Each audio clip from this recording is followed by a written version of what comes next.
ఓ doctor గారా,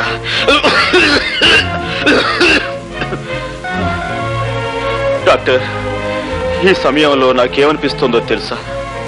నా కంటి ముందున్న ఈ నల్లటి కాటుకు లాంటి చీకట్లో ఒకదానికొకటి తేడా తెలియక తాడుకి పావుకి, పావుకి తాడుకి, లంగాకి లుంగీకి, లుంగీకి లంగాకి, పెసరట్టుకు దోశకు, దోశకు పెసరట్టుకు, చీకటికి వెలుక్కి, వెలుక్కు చీకటికి తేడా తెలియక నా బ్రతుకంతా అతుకుల బతుకై, గతుకులు అతుకై. డాక్టర్ మీరు వెక్కెక్కి ఏడుస్తున్నారు. ఇదేం డాక్టర్, ఉందా లేదా అన్నట్లుగా ఉందేమిటి మీ నడు? నేను రేఖని, నన్ను మన్నించండి. ఇందులో మీ తప్పే ఉందండి.